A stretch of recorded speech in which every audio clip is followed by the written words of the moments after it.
2011 সাল। মধ্যপ্রাচ্যের আকাশে তখন আগুন জ্বলছে, আর সেই আগুনের ভেতর দাঁড়িয়ে আছেন এক মানুষ, মুহাম্মার গাদ্দাফি। 42 বছর ধরে তিনি লিবিয়ার অপ্রতিদ্বন্দ্বী শাসক ছিলেন। অভ্যুত্থান, নিষেধাজ্ঞা, আমেরিকার সঙ্গে সংঘাত, এমনকি বোমা হামলাও হয়েছে, কিন্তু তিনি টিকে গেছেন। নিজেকে বলতেন বিপ্লবের নেতা।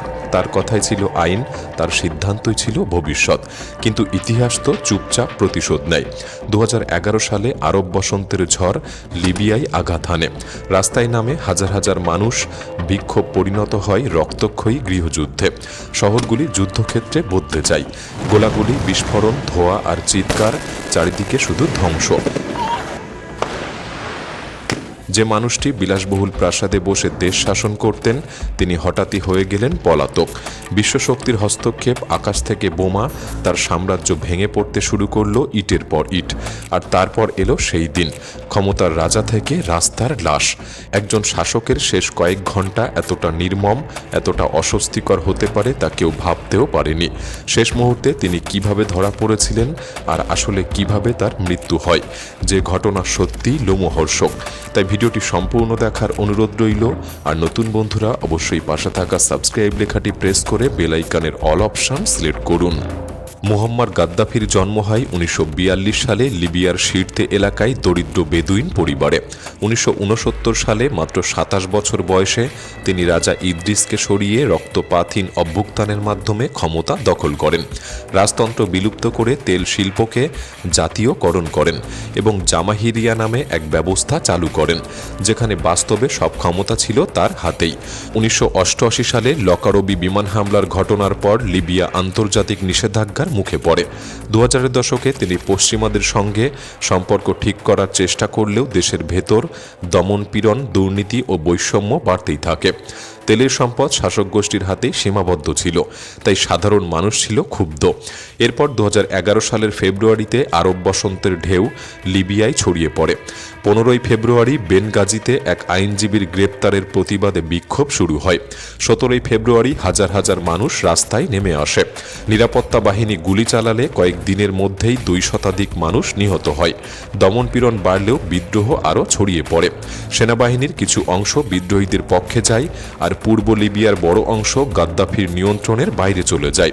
27 ফেব্রুয়ারি ন্যাশনাল ট্রানজিশনাল কাউন্সিল গঠিত হয়, তবে গাদ্দাফি তখনও ত্রিপোলি ও পশ্চিমাঞ্চল শক্ত হাতে ধরে রেখেছিল এবং ভাড়াটে যোদ্ধা ব্যবহার করে পাল্টা দমন অভিযান চালায়।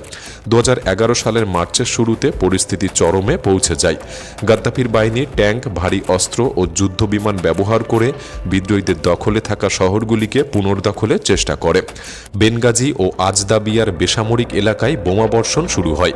আশঙ্কা ছিল বেনগাজি দখল করতে পারলে বড় ধরনের গণহত্যা হতে পারে। এরপর 12 মার্চ আরব লীগ লিবিয়ার আকাশে নো ফ্লাই জোনের আহ্বান জানায়। 17 মার্চ জাতিসংঘ নিরাপত্তা পরিষদ রেজলিউশন 1973 আইন পাশ করায়, যেখানে বেসামরিক নাগরিকদের রক্ষায় সব প্রয়োজনীয় ব্যবস্থা নেওয়ার অনুমতি দেওয়া হয়। 19 মার্চ যুক্তরাষ্ট্র, ফ্রান্স, যুক্তরাজ্য সহ জোটবাহিনী বিমান হামলা শুরু করে। শতাধিক টমাহক ক্ষেপণাস্ত্র নিক্ষেপ করা হয়। গাদ্দাফির বিমান প্রতিরক্ষা ব্যবস্থাকে ধ্বংস করে দেওয়া হয়। এই অভিযানের নাম ছিল অপারেশন ওডিসি ডন। 23 মার্চ ন্যাটো পুরো সামরিক দায়িত্ব নেয় অপারেশন ইউনিফাইড প্রোটেক্টর নামে। কয়েক সপ্তাহেই গাদ্দাফির বিমান ঘাঁটি, ট্যাঙ্ক, রকেট লঞ্চার ও সরবরাহ লাইন পুরোপুরি ধ্বংস করে দেওয়া হয়। সমুদ্রপথেও অস্ত্র সরবরাহ বন্ধ করে দেওয়া হয়। তবুও সেই সময় গাদ্দাফি টিভিতে এসে ন্যাটোকে উপনিবেশবাদী শক্তি বলে অভিযুক্ত করেন এবং বিদ্রোহীদের বিশ্বাসঘাতক আখ্যা দেন। তার বাহিনী ন্যাটো বিমান ভূপাতিত করার চেষ্টা করলেও সফল হয়নি। 2011 সালের মাঝামাঝি নাগাদ পরিস্থিতি বিদ্রোহীদের পক্ষে ঘুরে দাঁড়ায়। ন্যাটোর হানা হামলায় গাদ্দাফির সেনাবাহিনী দুর্বল হয়ে পড়ে। পূর্ব, পশ্চিম ও মিসরাতা দিক থেকে বিদ্রোহীরা রাজধানী ত্রিপোলিকে ঘিরে ফেলে। 20 আগস্ট তারা অপারেশন মারমেইড ডন শুরু করে। ত্রিপোলির চূড়ান্ত আক্রমণ।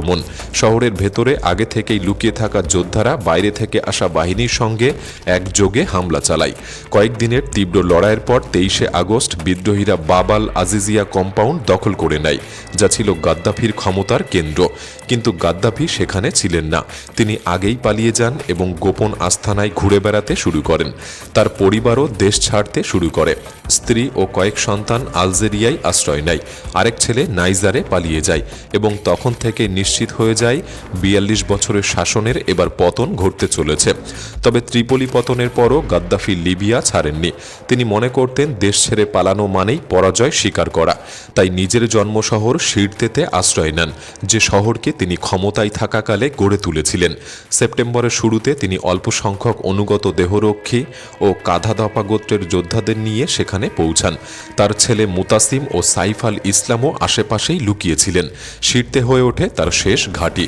ন্যাশনাল ট্রানজিশনাল কাউন্সিল চারিদিক থেকে শহরকে ঘিরে ফেলে। অনুগত বাহিনী স্নাইপার, মাইন ও ভারী অস্ত্র দিয়ে প্রতিরোধ গড়ে তোলে। ন্যাটো বিমান হামলা চালায়, শহরের অবকাঠামো ভেঙে পড়ে। বিদ্যুৎ জল বন্ধ হয়ে যায়। গাদ্দাফি ও তার লোকজন বাড়ি ও বাংকার বদলাতে থাকেন। ফোন ব্যবহার বন্ধ করে দেওয়া হয় যাতে অবস্থান ধরা না পড়ে। খাবার ও ওষুধের সংকট ইতিমধ্যে দেখা দেয়। শেষ পর্যন্ত প্রায় ২০০ অনুগত যোদ্ধা তার সঙ্গে রয়ে যায়, যারা অধিকাংশই ছিল তার নিজের গোত্রের। এই যোদ্ধারাই তাকে ঘিরে ছোট কনভয় তৈরি করে চলাচল করত। প্রতিরক্ষা মন্ত্রী আবু বকর ইউনিস জাবরও সেই সময় তার সঙ্গে ছিলেন। সেই সময় গাদ্দাফির স্বাস্থ্যের অবনতি হচ্ছিল। ওজন কমে গিয়েছিল, চেহারা ক্লান্ত ও অসুস্থ দেখাচ্ছিল। তিনি উচ্চ রক্তচাপ ও ডায়াবেটিসে ভুগছিলেন বলেও জানা যায়। তবুও তিনি আত্মসমর্পণে রাজি ছিলেন না। ত্রিপোলি পতনের পর তিনি আর প্রকাশ্যে কখনো ভাষণ দেননি, যাতে অবস্থান ফাঁস না হয়ে যায়। তার পরিকল্পনা ছিল সিরতের অবরোধ ভেঙে দক্ষিণে সাভা বা নাইজারের দিকে পালানো, কিন্তু সব রাস্তা বিদ্রোহীদের দখলে চলে যায়। পুরো শহর ঘেরাও হয়ে যায়। অনুগতরা পালা করে পাহারা দিত। ড্রোন ও বোমাবর্ষণের ভয়ে লুকিয়ে থাকতে হতো। প্রতিদিন প্রতিটি পরিস্থিতি আরও কঠিন হয়ে উঠছিল, আর গাদ্দাফির শেষ সময় ঘনিয়ে আসছিল। অক্টোবরের মাঝামাঝি পরিষ্কার হয়ে যায় সিরতে আর বেশি দিন ধরে রাখা সম্ভব নয়। তাই ১৯ অক্টোবর রাতে গাদ্দাফি পালানোর চূড়ান্ত সিদ্ধান্ত নেন। পরিকল্পনা ছিল ৫০টিরও বেশি গাড়ির একটি কনভয় তৈরি করা হবে এবং রাতের অন্ধকারে আড়ালে শহর ছেড়ে পালিয়ে যাওয়া হবে। পিকআপ ও এসইউভি গাড়িগুলির অনেকগুলিতে মেশিন গান ও অ্যান্টি এয়ারক্রাফট অস্ত্র বসানো ছিল। সঙ্গে ছিলেন তার ছেলে মুতাসিম, প্রতিরক্ষা মন্ত্রী আবু বকর, নিরাপত্তা প্রধান মানসুর দাও এবং ঘনিষ্ঠ সামরিক কর্মকর্তারা। লক্ষ্য সিরতে পেরিয়ে মরুভূমির পথে সাভা এবং সেখান থেকে সম্ভব হলে নাইজার বা আলজেরিয়া। রাত ৮টার পর হেডলাইট বন্ধ করে কনভয় ধীরে ধীরে শহর ছাড়ে। তারা ভাবছিল অন্ধকারই হবে তাদের প্রধান ঢাল, কিন্তু আকাশে নজর রাখছিল ন্যাটোর ড্রোন। তাপ সংকেতে ধরা পড়ে যায় তাদের গাড়ি। ২০ অক্টোবর সকাল প্রায় ৮টা ৩০ একটি মার্কিন প্রিডেটর ড্রোন হেলফায়ার ক্ষেপণাস্ত্র ছোড়ে। সামনে থাকা গাড়ি বিস্ফোরণে থেমে যায়। কয়েক মিনিটের মধ্যেই ফরাসি মিরাজ যুদ্ধ বিমান পেছনের অংশে বোমা ফেলে। কনভয়ের দুই প্রান্তে আগুন জ্বেলে ওঠে। মাঝখানে থাকা গাড়িগুলি ফাঁদে পড়ে যায়। অনেক যোদ্ধা ঘটনাস্থলেই মারা যায়।